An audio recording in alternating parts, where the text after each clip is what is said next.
Hello friends, and today I'm here to discuss the chapter Federalism, and this is going to be the last video. And so today I'm here to discuss the topic decentralization. You know that the size of the states of India is even some of them is even larger than the independent countries in Europe. So one point we can gain from here is that the size of the Indian states is very large. That means we have a vast country. We have a large country. Second, many of these states are internally very diverse. So ours is a very diverse and a vast country. That is why we need a third tier of government. This is one of the greatest experiments done by any democracy in the world. So this is decentralization when we take powers from the union government and the state government and give it to the local government. This is known as decentralization. Behind decentralization is that local problems can best be solved at the local level. Local people know where to spend money and how to manage things effectively. Local people know their problems better, and it will inculcate a habit of direct participation in the democracy, as local government involves direct participation in democracy. Third, the last is that by this the spirit of democracy can be realized at the grassroots level, i.e. local self-government.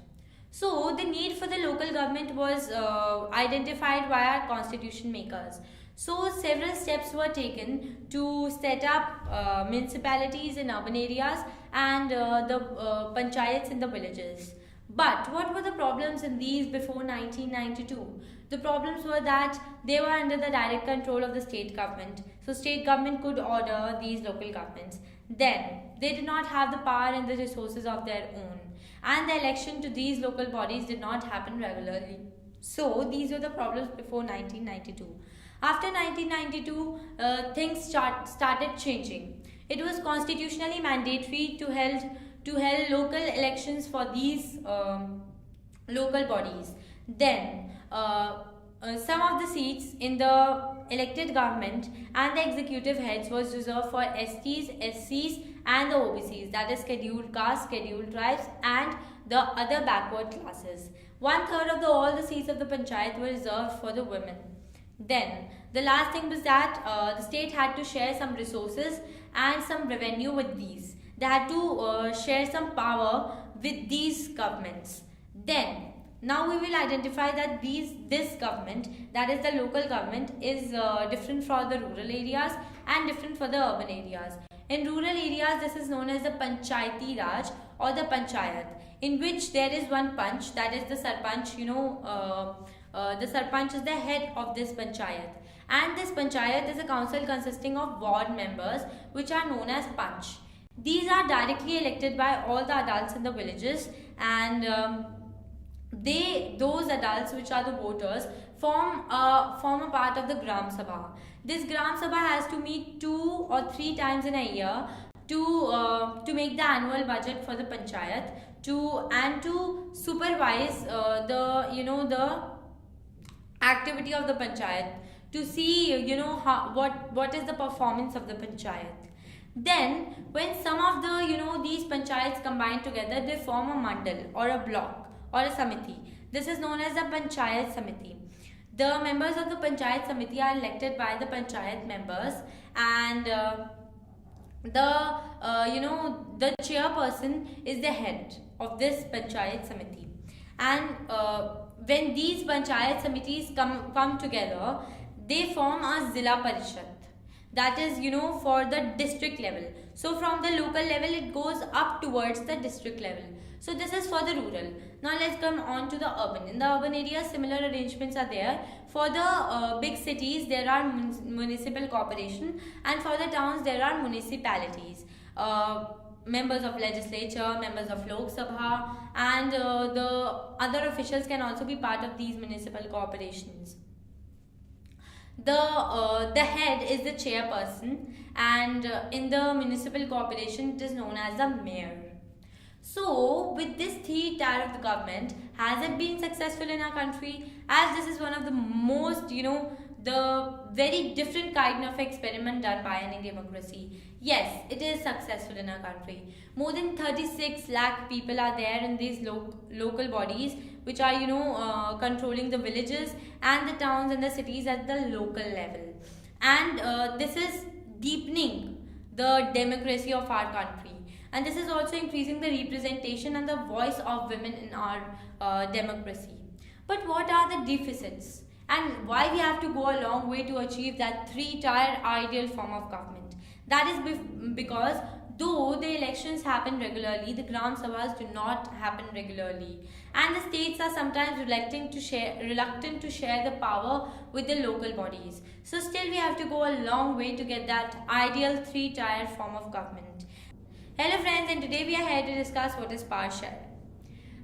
Before discussing what is power sharing and what are the different forms of power sharing, I'm going to discuss the case of two countries with you. One of them is Belgium and the other is Sri Lanka.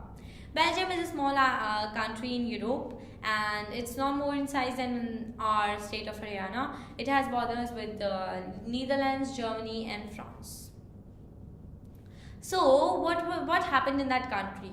The ethnic composition of this country was very complex. 59% lived in the Flemish region and spoke Dutch. 40% lived in the Wallonia region and spoke French, and 1% spoke German.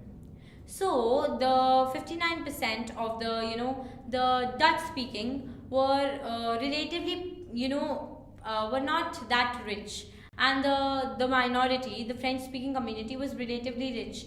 This was resented by the majority, the 59%, the Dutch speaking, as they got the benefits of economic development and education much later.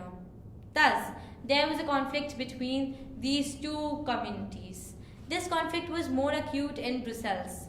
Now, Brussels presented a problem. The ethnic composition of this capital of Belgium was 80% of the French-speaking community and 20% of the Dutch-speaking community. So, though the Dutch-speaking community could take the advantage of its majority in the country, but it was itself a minority in the Brussels. So, what happened?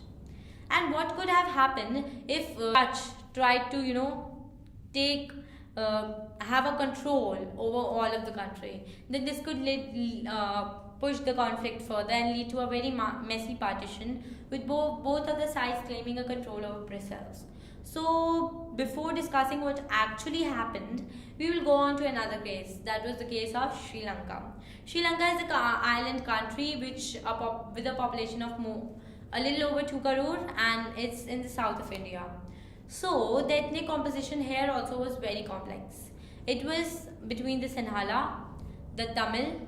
In the Tamil, there were two subcategories, the Indian Tamil and the Sri Lankan Tamil, and the Christians. So the Sinhalas were 70% of 74% of the Sri Lankans were Sinhala speakers, and they practiced the religion of Buddhism, while 13% were the Sri Lankan Tamils, and they were concentrated in the northern and the eastern parts, and they spoke Tamil, and they were mostly Muslims or Hindus. And 5% were Indian Tamils, whose forefathers migrated to Sri Lanka as plantation workers. Then 7% were the Christians, who were both Sinhala and Tamils. So what happened here? There was, a majoritarian measures taken by the Sinhala people, the Sinhala leaders.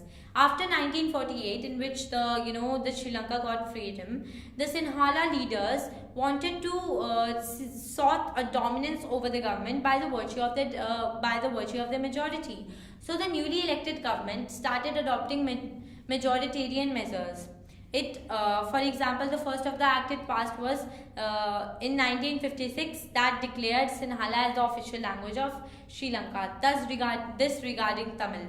Then they adopted preferential measures for the Sinhalas for university positions and government jobs. Moreover, the constitution also stipulated that the state would foster Buddhism. Thus, these acts coming one after another, the feeling of alienation amongst the Sri Lankan Tamil increased. So they thought that major political parties and the leaders were not sensitive to their language and culture.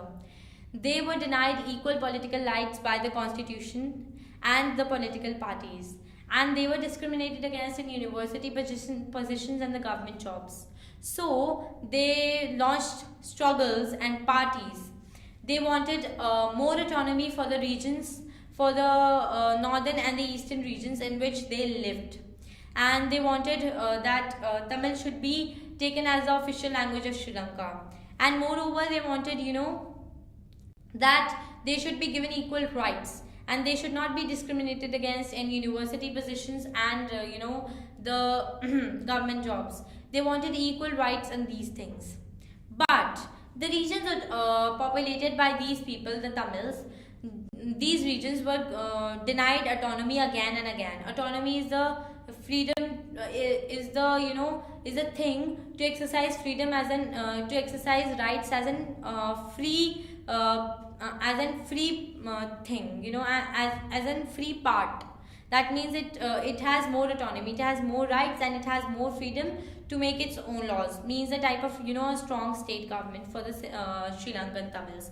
But this autonomy was repeatedly denied to them. As a result, the relations between the Tamils and these Sinhalas strained. This happened quite in the beginning, even before the launching of the parties and the struggles. In 1980s, there were independent organizations demanding Tamilelam, that is means the independent state for Tamils. That was in the northern and the eastern parts. So this led to a conflict between the Tamil and the Sinhala community. This soon turned into a civil war. This civil war was a setback on the society, culture, and the economy of Sri Lanka. The economy of Sri Lanka was even further ahead than India. So that was a very bad setback on it. And people of the both community died. Families were forced to leave Sri Lanka as refugees, and people lost their livelihoods. But what happened in Belgium? In Belgium, something new, something different happened. They did not want this in their country. So the Belgian leaders, they changed the constitution. They again and again rearranged the constitution from 1973 to 1990 to work out an arrangement in which everyone could live equally in the same country. That means there would be no partition. It was indeed a very innovative idea. It was a very innovative constitution, different from the other countries. So I'm going to present you some elements from the Belgian model. First was that the members in the central government will be equal from both of the communities, because some laws required the support of majority of members from both of the communities. Thus, no community could make decisions unilaterally. Second, the state governments were not subordinate to the central government. The central government could not order the state governments, and the state governments had most of the powers that central government had. Third, Brussels will also have its own government, in which again the members of the both community would be same. This was adopted by the French community because the Dutch community has adopted the equal representation in the center where there were a majority. So they adopted it in the Brussels. And then there would be a third type of a government, a new type of a government, that will be a community-based government. That will be elected by the members of the community irrespective of wherever they live. If you have understood this chapter of federalism, and if you want to know more about civics, then you've got to see other videos as well. Thank you. Good.